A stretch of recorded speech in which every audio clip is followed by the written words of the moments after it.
Selain mahir mengolah bola, sejumlah pemain bintang juga piawai melakukan pekerjaan yang lain. Gak heran kalau mereka bisa melanjutkan karir di bidang lain di luar sepak bola. Kali ini, Cetak Gol coba mengulas pemain-pemain yang punya profesi lain di luar sepak bola sebagai berikut.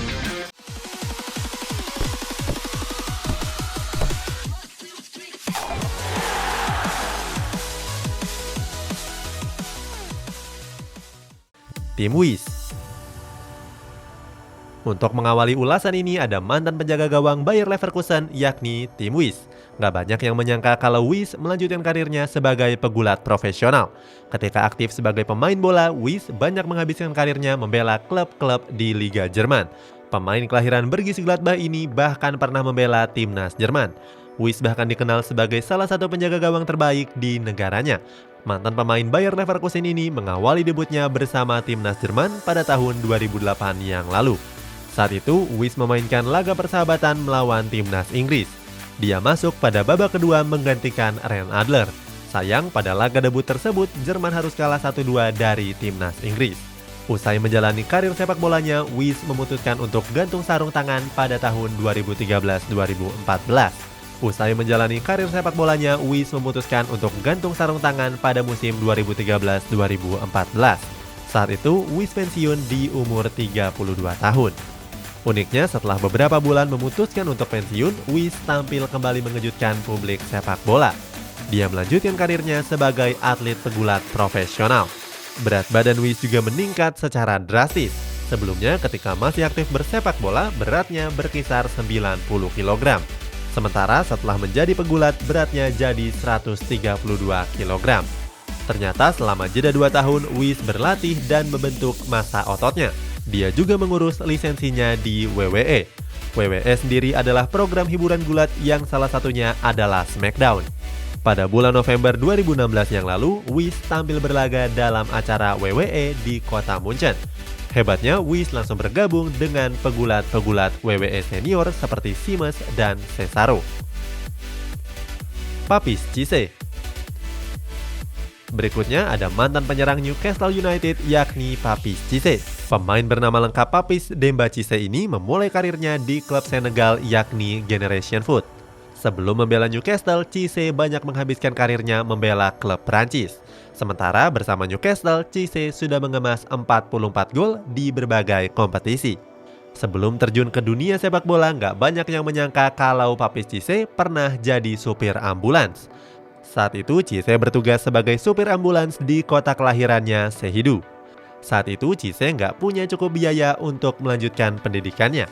Hasilnya, Cisse harus putus sekolah pada umur 15 tahun dan bekerja sebagai supir ambulans.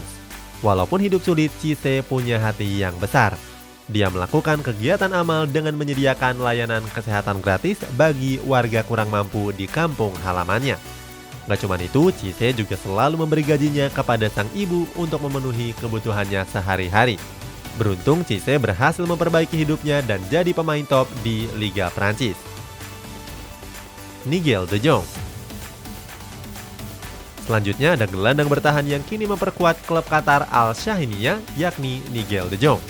Pemain berdarah campuran Indonesia ini nggak cuma jago di dalam lapangan saja. Akan tetapi, De Jong punya bakat terpendam dalam menjalankan bisnis showroom mobil. Hal ini terlihat di mana De Jong punya showroom mobil mewah bernama Continental Cars yang terletak di kota Hamburg. Nggak banyak yang tahu kalau De Jong adalah seorang sarjana ekonomi. De Jong sendiri mulai membangun bisnisnya ketika masih berlaga di Bundesliga. De Jong merintis usahanya tersebut sejak tahun 2007 yang lalu. Saat itu dia mengawali bisnisnya di sebuah halaman lapangan tenis indoor. Sekarang De Jong sudah punya gedung showroom bintang 5. Untuk koleksinya, De Jong menjual mobil-mobil sultan seperti Lamborghini, Bentley, Ferrari, sampai Maserati. Mobil-mobil tersebut berharga fantastis bahkan mencapai belasan miliar rupiah. Awalnya De Jong cuma mulai menjual dagangannya kepada rekan-rekan sepak bolanya. Mulai dari Mesut Ozil, Lukas Podolski, Jerome Boateng, sampai Semi Khedira. Akan tetapi, kini usahanya sudah begitu besar dan jadi pebisnis yang sukses. Daniel Agger. Selanjutnya ada mantan bek tangguh Liverpool yakni Daniel Agger. Agger sendiri sudah 12 tahun berkarir membela skuad The Reds. Eger bergabung pada tahun 2006 setelah diboyong dari Brøndby. Selama berseragam Liverpool, Eger berhasil tampil apik. Pemain asal Denmark ini sudah sukses catatkan 231 penampilan dan berhasil cetak 14 gol di berbagai kompetisi. Pada tahun 2013 yang lalu, Daniel Eger mulai berinvestasi. Dia menanamkan 520 juta euro ke sebuah perusahaan pembuangan limbah bernama Klo Eger. Saat itu, mantan bek Liverpool tersebut juga berprofesi sebagai pembuat tato. Sejak masih aktif bermain, Eger memang kerap menato berbagai sektor tubuhnya. Diketahui sejak Eger masih berumur 15 tahun, dia sudah mengenal dunia pertatoan. Eger bahkan menganggap kalau tato adalah sebuah simbol kesatuan. Saat ini Eger punya komunitas tato terbesar di dunia bernama Tatudu. Gak heran kalau Daniel Eger punya tubuh yang dipenuhi oleh tato. Memphis Depay. Berikutnya ada penyerang yang kini memperkuat Olympique Lyon, yakni Memphis Depay. Di balik kehebatannya dalam merobek jala gawang lawan, Depay ternyata punya bakat di bidang musik. Depay menggeluti dunia musik dengan genre rap. Hal ini terlihat di mana Depay mengunggah sejumlah lagu ciptaannya ke media sosial pribadinya. Pemain asal Belanda ini bahkan pernah menyindir pemilik Manchester United, yakni Joel Glazer, lewat sebuah lagu. Alasannya Depay merasa kecewa selama berseragam The Red Devils. Lagu berjudul Big Fish tersebut punya lirik yang mengintimidasi. Dalam liriknya, Depay menyindir keluarga Glazer yang cuma mementingkan keuntungan saja.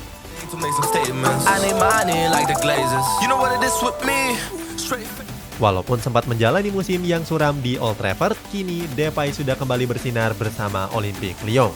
Depay bahkan tergabung dalam jajaran top skor Ligue 1 di musim ini.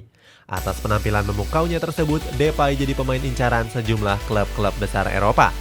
Salah satu yang gencar memburunya adalah raksasa La Liga, Barcelona. Syamsir Alam. Terakhir ada penyerang yang pernah memperkuat Sriwijaya FC, yakni Syamsir Alam. Mendengar nama tersebut, tentu publik sepak bola sudah nggak asing lagi. Pada tahun 2019 yang lalu, Syamsir Alam memutuskan untuk berhenti dari dunia sepak bola. Berikutnya, Syamsir Alam memutuskan untuk berkarir di dunia industri hiburan tanah air. Syamsir Alam bahkan kerap terlihat di televisi sebagai pembawa acara program TV My Trip, My Adventure. Walaupun sudah jadi selebriti, Syamsir Alam masih ingin bertanding di atas lapangan hijau. Pada bulan April yang lalu, Syamsir Alam resmi kembali merumput dengan membela Rans Cilegon United. Apalagi Syamsir Alam berteman dengan sang pemilik klub, yakni Raffi Ahmad.